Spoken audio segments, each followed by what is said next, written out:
Welcome to the Mount Pilgrim Missionary Baptist Church Network, where we are building faith and transforming lives, where our senior pastor is the Reverend James I. Perkins. Well, good day, everyone, and welcome to Straight Talk here at Mount Pilgrim Missionary Baptist Church, where yours truly, James I. Perkins, is the senior pastor here.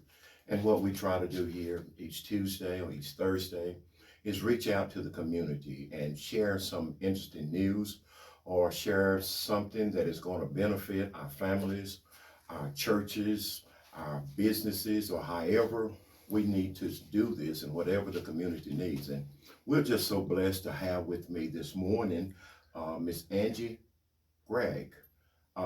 Ms. Gragg is the Community Outreach and Education Director for Robin's Nest. So I know you're not tuning in to hear me, you're tuning in to hear our special guest this morning. So without further ado, I would just like to turn this segment or this time over to Ms. Gragg and let her share with us what God has laid on her heart or what we do at Robin's Nest. Thank you. So I have been with Robin's Nest myself for 2 years now, actually 2 years this past April. Okay. I feel very blessed and fortunate to be in the position that I'm in. I get to go into the school system and teach body safety to our elementary school kids. This year was a little different, of course, because of COVID. Right. But I did do some virtual body safety for our kids and some short body safety programs. Not the extended version that I usually did, but some 20-minute segments, which is great. Some body safety in small increments is better than nothing at all. Right. Yeah. And I teach the community a body safety or a prevention program called Stewards of Children, which teaches child sexual abuse prevention and how we can teach adults to recognize child sexual abuse and how to prevent it and to recognize it and to report it. That's my main goal, is to get adults out there to recognize the abuse and to prevent it. Well, Ms. Gragg, how do you get into the schools? What I mean, do you get referrals, or is there a child that may be experiencing something and the schools contact the Robin's Nest and request your assistance or your help? So when I first started, we contacted Dr. Phipps, who is the superintendent, and we just said, this is what we want to do, and he was on board. Absolutely. And I contacted our pilot schools, which included Hudson and a couple of other of our bigger schools, and Whitnell, and they were on board, and we just kind of grew it from there. And we're hoping that next year looks more normal and we can get into more schools. And we started with kindergarten and third grade. And my goal is not to just do a few grade levels, is just to get into as many grade levels as I can. That was going to be my next question. Where would you actually start? Where would you actually start? Kindergarten, middle school, or high school? But where is the most important? Where is the most need for what you do? It's great to start at the younger age, as soon as we can get them in kindergarten and start teaching them that their body belongs to them. That's what we want them to know. The sooner that they are empowered to know that this is my body, and I don't have to hug anybody, and I don't have to give out kisses and hugs, and my body belongs to me, and that's what I teach them. So the younger we can start that, the better. Yeah, absolutely. Now, is that what you mean when you say body safety? Is that I have a choice as to who I want to hug or who I even want to shake hands with? Yes, we teach that, and I also teach them that there are rules to their body. No one can touch their body in we call it their bathing suit zone. And no one can touch their body in their bathing suit zone. No one can take pictures of their body, and no one should be asking them to take pictures or touch their body. And you get giggles from little kids, but then they understand the gravity of it, and and they don't get giggles anymore, and they understand this is really important. Yeah. And even the 5-year-olds are like, this is super important, and I understand it. Yeah. You know, it's sad that we have to, I guess, that instill that kind of safety in our children in today's time. I don't, well, not when I was coming up, you wasn't there, but maybe in your youth. Yeah. You know, mom and them didn't have to worry about who you were going to shake hands with, or cousins or relatives or friends coming over and just embracing. It was just out of love. But it's sad that we have to burden our children with all the other, the school, the academics and all that, burden them with what's happening on the outside. It really is, and it breaks my heart that teachers are our main eyes that we have on our students, that they can't just teach anymore, that this has to be part of what they do as well. But to incorporate it in the classroom is very important. And also to go beyond the classrooms, out into the communities, out into the churches. I think, you know, now, hopefully, that our churches can get back to some normalcy, and we can have such programs such as this, a much needed program. And is that one of your goals too, is to reach the churches? Absolutely. I want the churches to understand that what I'm teaching is, we've been so silent for so long about this subject, and we can't be silent anymore about it. It's one of those things that you used to not talk about, and we have to put that stigma aside, and we have to talk about it. And I want the churches to know that I'm on your side, and to teach that program called Stewards of Children, and to help the churches understand there is a prevention. And to help you recognize if there's abuse going on in the church. If you have a child that comes to Sunday school and all of a sudden the child starts acting differently, and you may be the only eyes every week on that child, and how to report those things, and who to report them to exactly, because it may be different for every situation. So absolutely, I would love for churches to reach out to us. Okay. What are some of the legal ramifications when you are sharing this kind of a serious or an intimate conversation with a child? What do you do in regards to the legalities of, you know, some parents say, no, I don't want my child, or you just can't go in and just start talking to a child. About the body safety? Yes. We do give parents an option. Okay. If they don't want their child part of the program, that's okay. They can opt out. I send home a parent letter, and they just sign it and send it back, and we pull the child out of the classroom. Well, I'm thinking, for the most part, most parents would embrace a program such as this, because they understand what children are having to face now. So, we do. We have for the most part, we do have a positive outcome.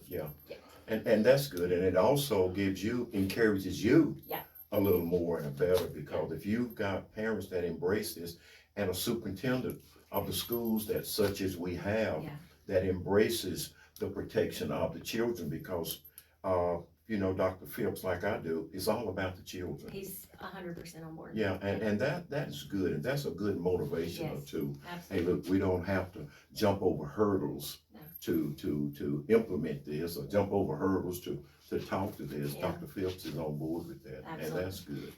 And the principals, you know, I don't know all of the principals, but I know a couple, and I'm sure that they're on board as well. I've not met a principal yet that is not on board. Good. That's good.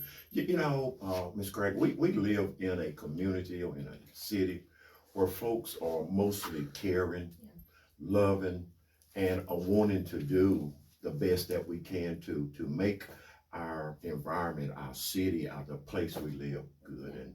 And I'm sure you have experience, and I know it all hadn't been just peaches and cream when you go out, but you've learned how to deal with people like that.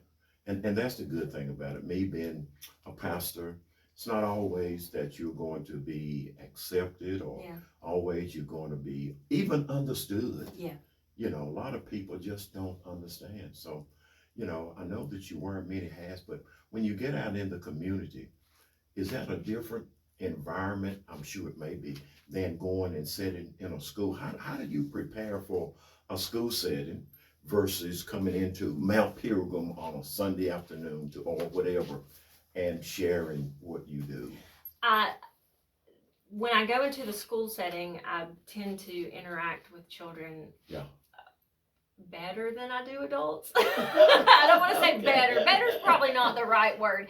I have more fun with kids because that is my background. Okay. I did come from the school system. Adults are a little more standoffish because of the nature of the subject. And when they realize I'm not there to talk about sex, they understand, and then you can kind of feel the tension ease in the room. Then it gets better. So I do have to prepare myself differently when I talk to adults because they do think that's what I'm coming in to talk about. But like I said, once they realize what I'm there to talk about how we can keep our children safe. The tension does ease in the room, and it tends to lighten up a little bit.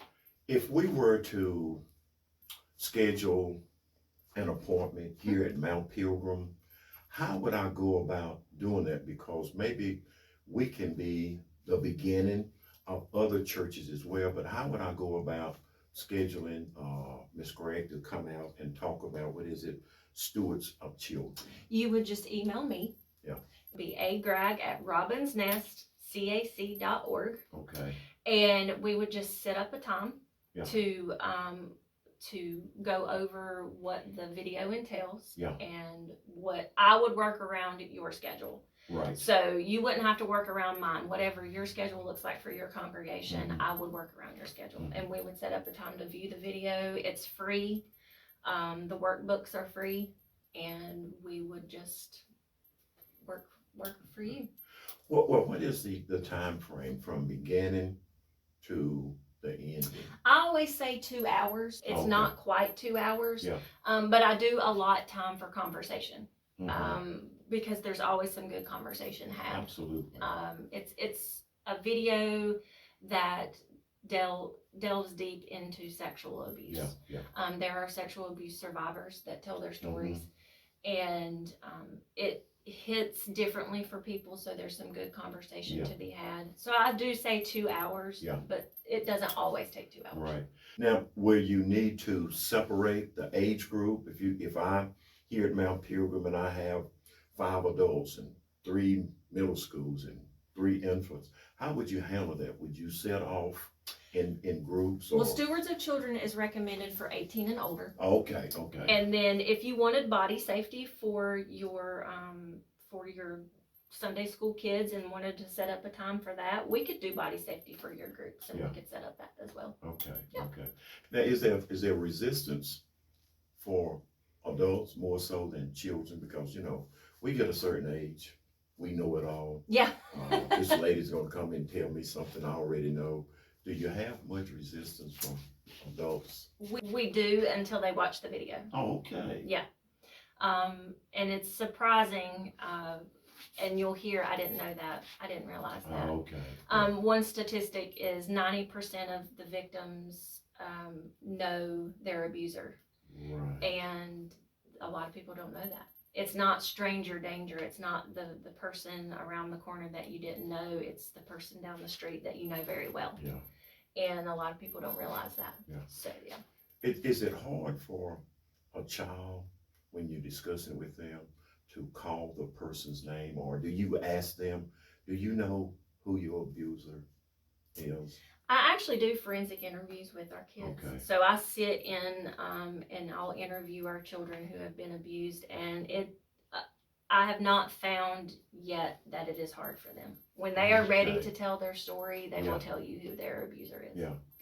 Okay. Well, I often thought about that, because when repeating the name would maybe bring back the incident or the situation, and I'm sure you don't want them to remember that, or even at some point you have to discuss it, but I'm sure you don't want that a part of their lingering memory of that age, of that time. And that's part of what we try to teach when I do come out, is how you go about getting enough to report the abuse Right. and not having the child repeat the story over and over again, because it does induce trauma. Yeah. So we don't want to induce trauma every time. So when they come to us, they will have to only tell their story one time to us. That's good. And That's good. but when they're ready, they will tell you, and they'll tell you the abuser's name, and hopefully they don't have to repeat it over and over. And I'm sure you get these referrals from the schools. Yes. And it's difficult for a child to sit in a setting and knowing that they've been abused and trying to retain that because of the embarrassment or because of what, and sometimes children can be cruel to other children. How do you prepare a child to be a child and understand what happened to you is not your fault and still maintain that childhood relationship with other children? That's a good question. We, when they come in to us, we do a full medical exam on them. Yeah. And that's part of their exam, is letting them know you're healthy, your body's healthy, you're okay. Yeah. And that's part of their healing process. Yeah. And we do offer therapy, and that's part of their healing process. Yeah. And just letting them know their steps to healing, their steps to becoming okay. And kids are in the classroom more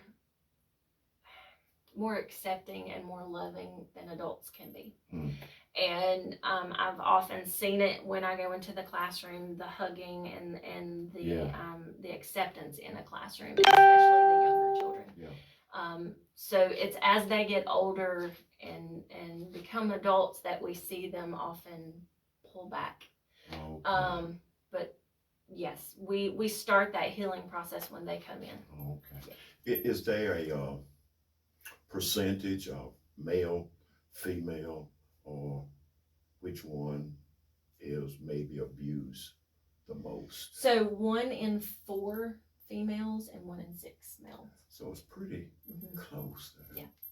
Well, I know my time is up, but this is getting gooder, as they can say. Yeah.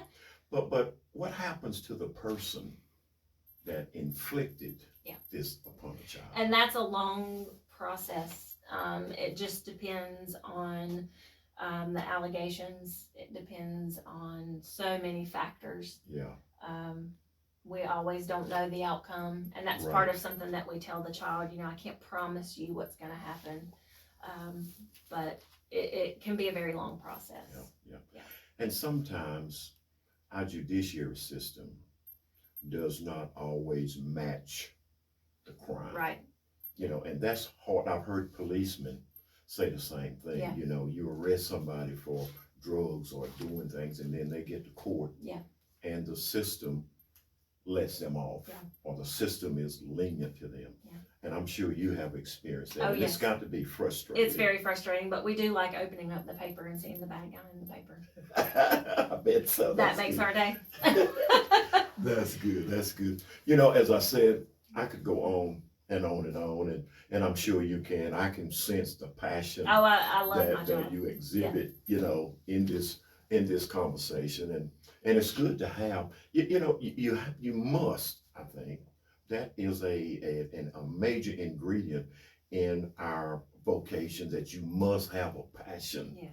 You can do the job a lot better if you enjoy what you're doing. Yes, absolutely. And I can sense that, and I'm sure the Robin's Nest is very grateful and thankful to have someone on staff such as you. Our community ought to be thankful and grateful to have people such as you, and such as what the Robin Nest does for our community and for our children. And I'm hoping that maybe in the future I can get a full staff of Robin's Nest here, and we can just spend maybe 30 minutes. That would be awesome. We have a wonderful staff. I'm sure you do. I'm sure you do. But as always, every good thing have to come to an end. And again, let me thank Robin's Nest and thank you so very much. Thank you. And the director there for allowing you to come and be a part of Straight Talk. Thank you. So please just share this with whomever. Straight Talk is aired on Thursdays at 7 o'clock.